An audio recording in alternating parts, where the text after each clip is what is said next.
Well, hello everyone. You have the Bubs031 here again. And this has been a long time coming because, well, one, I've been gone for quite some time.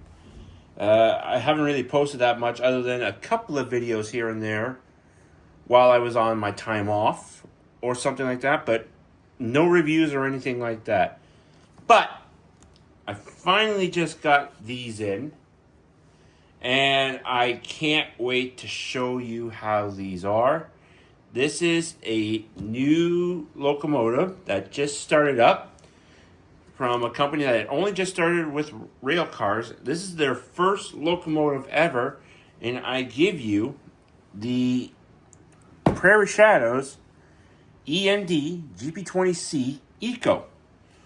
We're going to go look at the detail on this, do a bit of a talk through of the unit, also do the sounds and functions and a couple of run-bys, and we'll finish off with the outro to this video. So, I want you to all sit back, relax, and enjoy.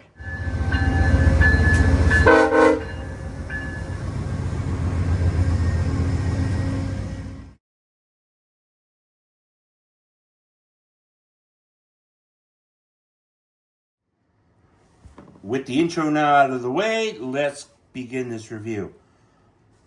Just from the box alone, you could just see it is bigger than an Atheron or even a Rapido box. Like, the Rapido box is maybe the same like thickness from top to bottom, but they're usually a lot shorter, especially for a 4-axle locomotive that we have right here. But it is very well protected in here. I'm going to pull the sleeve off right now. Takes a little bit to get it out of the box. Of course, you get your foam, as you can see here.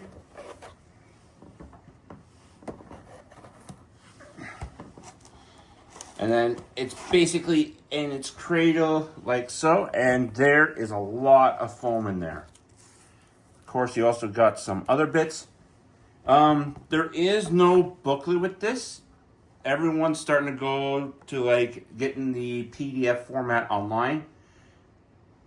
I still like having something to read in hand and have the feel of actually looking over it that way there, because in case someone doesn't have a printer and they're not able to print it off, that's one reason. But yeah, all in all, not bad. I'm going to take this out of the cradle, so just bear with me, and then we will do a little bit of history of the units. There's not really that much, and then we're going to go over the details. So there's really not that much of a history blob from the website. What I can tell you is that they were delivered around 2013. These units were produced by EMD/Progress Rail from old CP Jeep9 donors, but very few parts were used from the original Jeep9s. They were sporting a 2,000 horsepower 8-cylinder 710 G3 Alpha Prime mover. These locomotives also feature a new frame, fuel tank, long hood, and cab.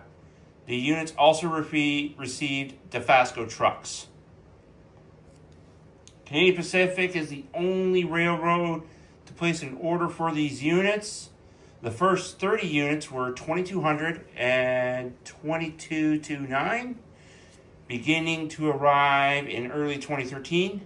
CP then placed 2 more additional orders around 2013.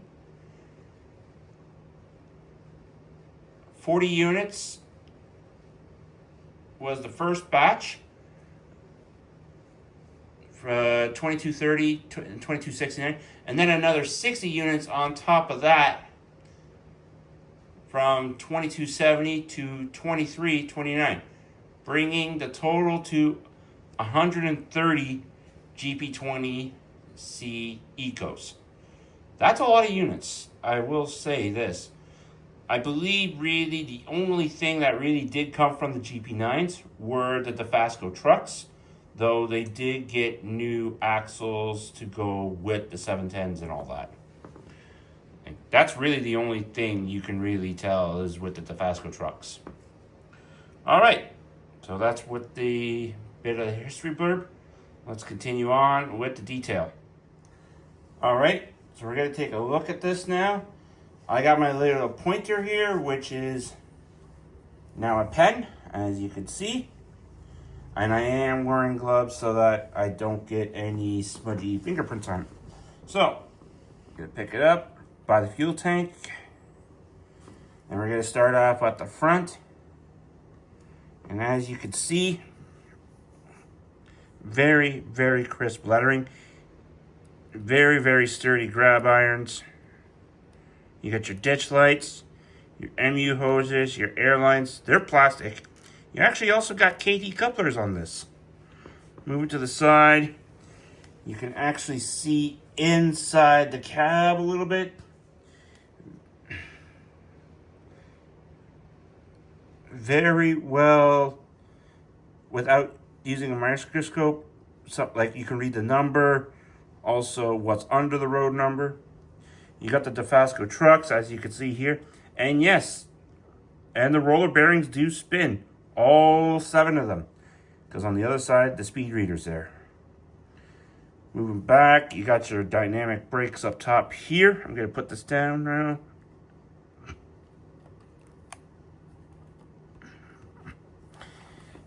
Coming off to the side, you got your grab irons here. They're sturdy, but they are plastic. You also got your under magnifying glass with some of the printing, as you can see here. You can actually read what it says. You got photo etch parts, as you can see here, that are applied. Same with the steps, fuel tank, your antennas up top. The grills are not see-through, as you can see on the side. That doesn't bother me, that's okay. Keeping moving along the side here. You got reflective striping here at the back. You got your sand hatch cover up back here as well. As you can see. You got the reverse horn. Yes, there is a function of trying to get that working with ESU, because this does have an ESU V5 decoder on board with a keep alive. Just bear in mind with me, I still haven't figured that part out of how to actually do that. You got a spot for your EOT device right here with the reflective tape. Like, they really did get that. You got the rear pilot as well, the Canadian style pilot. You got spare knuckles on the side, your MU hose, and your other air hoses here. KD coupler at the back. You got a dual headlight up top with ditch lights in the back.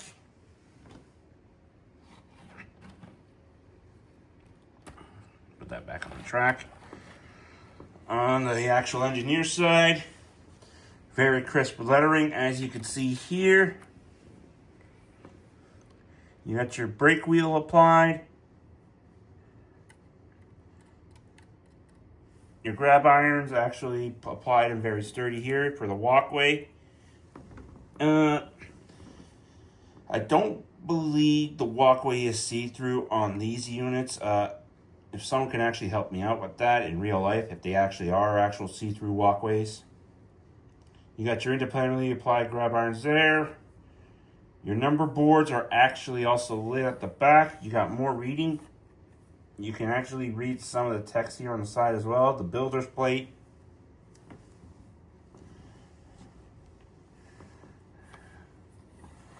You got your mirror here up on the side here, as you can see. And I'm gonna go take a look at the inside here. And yes, you can see the actual stand inside. Just barely, you can see the stand inside. The camera is a little blurry, especially with the light, so just bear in mind with me. Like I said, it's been a while since I've done a review. I gotta get back into the swing of it. You got your ditch lights up front, your headlight, more independently applied grab irons in front, as you can see here.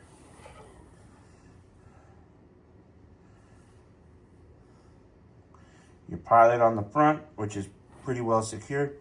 And out top, you got photo etch for your fans, your horn, exhaust. I'm gonna pick it up and look underneath. You can sort of see the electric motor in the axles, which is actually more and more starting to come into tuition. And you can actually see where the lights are and all that, which actually activate, is you can see there. You got your truck inspection light, and you also have your step lights front here and in the back, right there. And there is a little bit of some underbody detail too. They're starting to take a page from Rapido with that. And the E-bell here, I believe, is on the side. Just give me a second. Yeah. Your E-bell is right there. All in all, Prairie Shadows really did hit it out of the park with the details on this locomotive. All right. So we're going to go to a buddy's layout. And we're going to check out the sounds, the functions, and we're going to do a couple of run-bys. So let's head over. All right, so now we're going to go through the sound files. We are here at Go Veer or Go Home's layout to do some of the tests and functions. How's it going, bud? I'm good. How are you? Pretty good. All right, so just to let you guys know, we've already got this programmed to its number, which is 2253. And we're going to go and turn on the unit with function 8.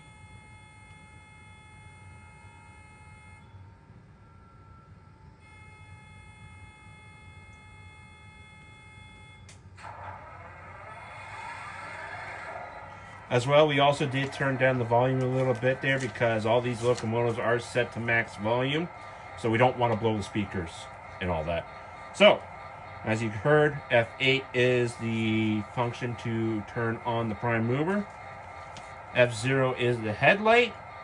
And as you can see there, just barely on the screen.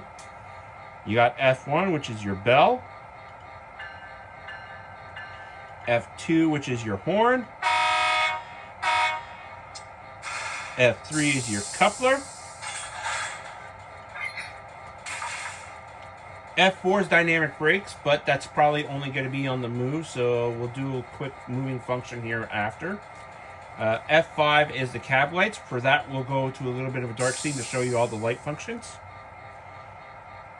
F7 is your number boards. So they are on, it's just that we have the lights on right now. We will turn the lights off to show you that. So F9 is drive hold, so this is basically with your power, that's on the move. You have your independent brake, which is F10. F11 is your radiator fan. F12 is your headlight dimmer, as you can see there. 13 is your stair and ground lights. So as you can see, all those lights are on. F14 is your handbrake.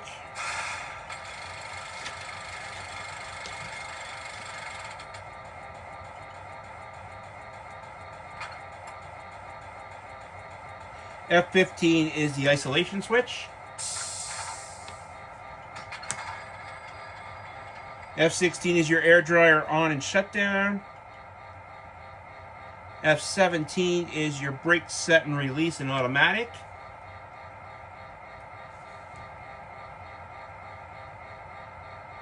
Then you have your sanding valve, which is F18. You can hear that. F19 is a short air let-off. You also got your compressor at F20. Air dryer is F21. F22 is your cab door.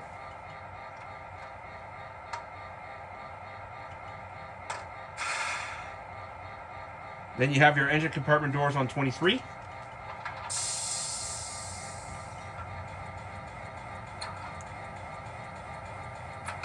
F24 is your reverser to center.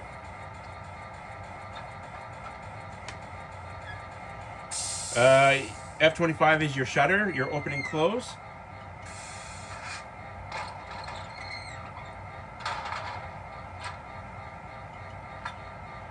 And then 26, 27, and 28, that is your manual notching for up and down.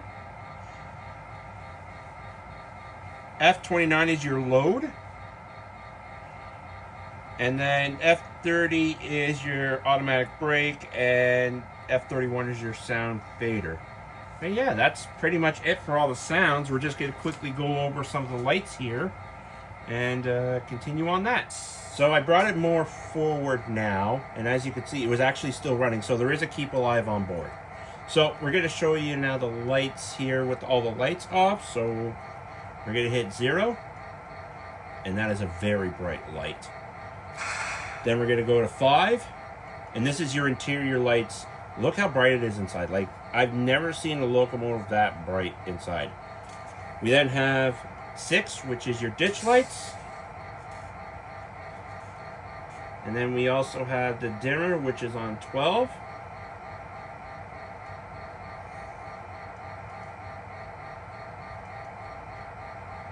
We'll go back to bright here.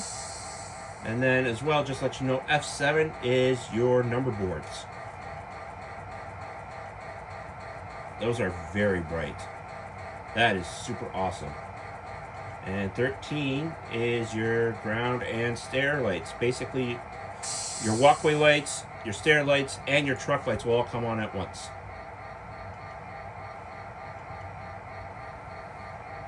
That is super, super bright.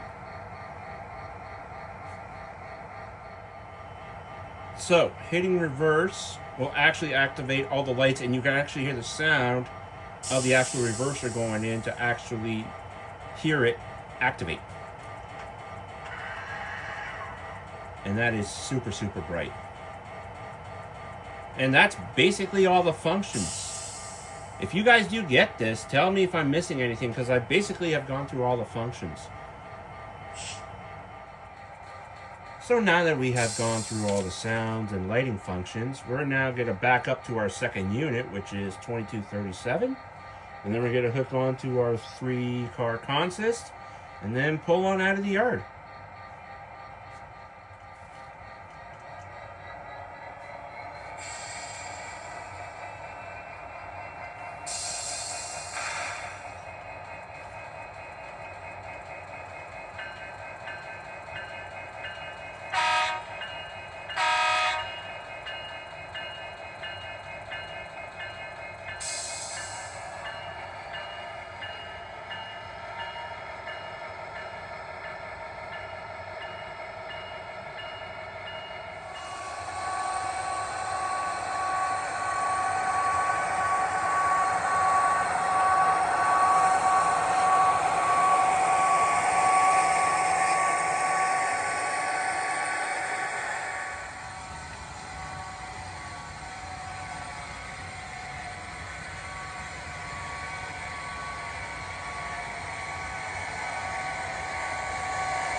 All right.